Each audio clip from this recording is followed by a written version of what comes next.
தொடர்ந்து திமுக எம்பி திரு கான்ஸ்டன்டைன் ரவீந்திரன் நம்மோடு இணைப்பில் இருக்கிறார். அவரிடம் பேசலாம். வணக்கம் சார்.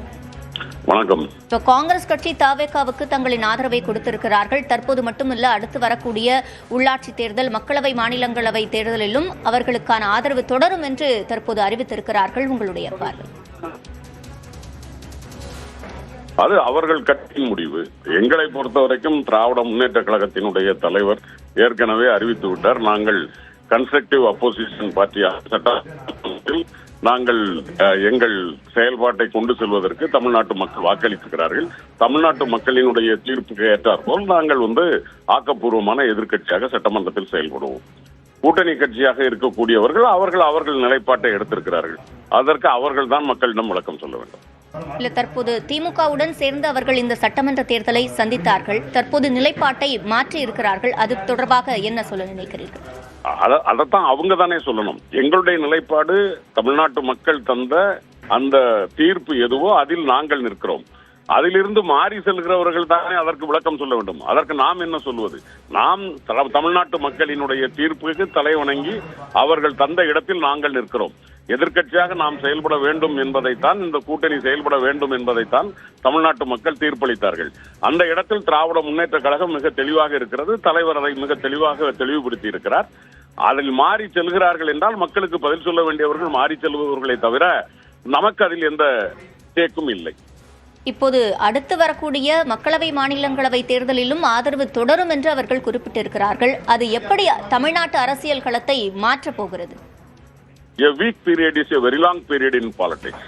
ஒரு வார காலம் என்பதே அரசியலில் மிக நீண்ட காலம் என்று அரசியல் ஆய்வறிஞர்கள் சொல்லி இருக்கிறார்கள். அதை குறித்து இப்பொழுது கருத்துக்கள் பேசுவது சரியாக இருக்கும் என்று நான் நினைக்கவில்லை.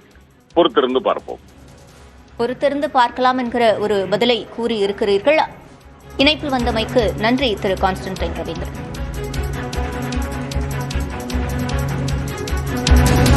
தவேக காங்கிரஸ் கூட்டணி மூலம் காமராஜரின் பொற்கால ஆட்சி இருக்கும் என்று தற்போது காங்கிரஸ் அறிக்கை வெளியிட்டிருக்கிறது. தொடர்ந்து விவரங்களை செய்தியாளர் கோகுலிடம் கேட்கலாம். கோகுல், விவரங்கள்?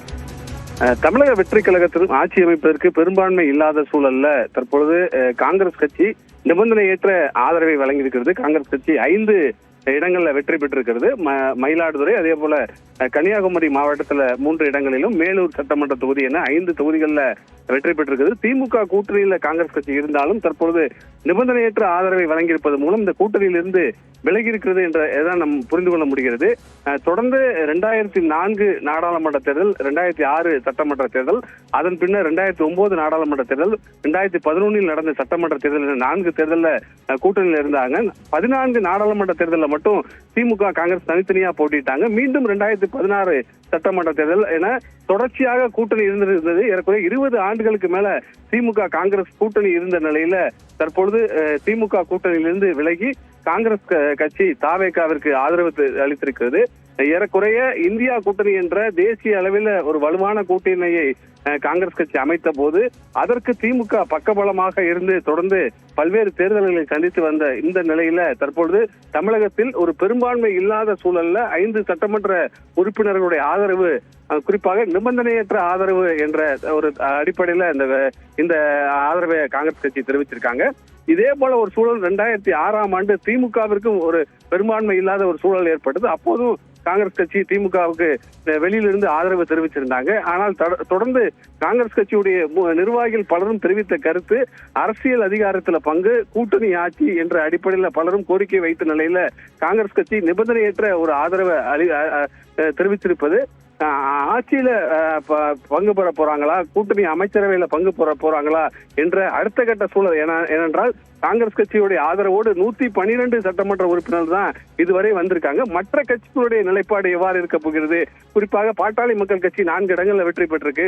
பாட்டாளி மக்கள் கட்சி ஒருவேளை ஆதரவு அளித்தால் அவர்கள் கூட்டணி ஆட்சி என்ற அடிப்படையில் அமைச்சரவையில் இடம் கேட்கலாம் என்ற தகவலாம் சொல்லப்படுகிறது. ஏற்கனவே இடதுசாரி கட்சிகளிடம் ஆதரவு கோரினாங்க. நம்ம இடதுசாரி கட்சி தலைவரிடம் பேசும்போது மதசார்பற்ற முற்போக்கு கூட்டணியில் தான் நாங்கள் தொடர்கிறோம், எந்தவித காரணத்துக்காகவும் கூட்டணியை விட்டு வெளியேற மாட்டோம் என்ற தகவலை தெரிவிச்சிருக்காங்க.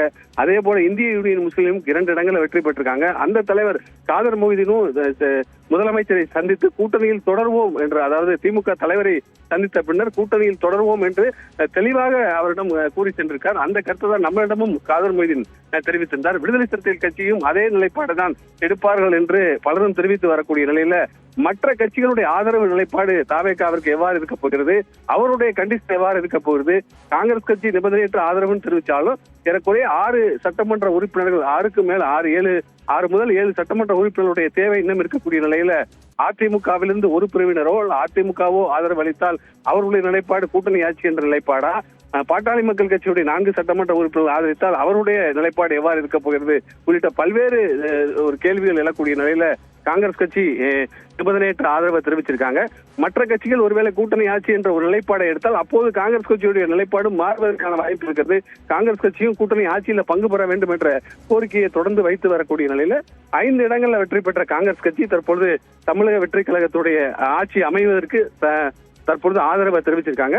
காங்கிரஸ் கட்சியுடைய சட்டமன்ற குழு தலைவராக ராஜேஷ்குமார் தேர்வு செய்யப்பட்டிருக்கார். அடுத்த கட்டமாக அதிகாரப்பூர்வமாக அந்த பெரும்பான்மை கடிதத்தை தமிழக வெற்றி கழகத்துடைய தலைவருக்கு வழங்க இருக்காங்க. அந்த கடிதத்தோடு சேர்ந்து அவர் ஆளுநரை சந்திப்பதற்கான வாய்ப்பு இருப்பதாகவே கூறப்படுகிறது.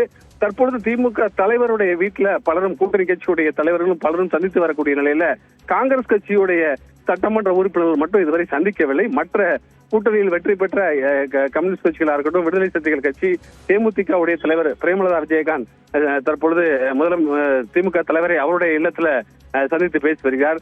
அதே போல விடுதலை சிறுத்தைகள் கட்சி தலைவர் நேற்றைய தினம் சந்தித்து பேசினார்.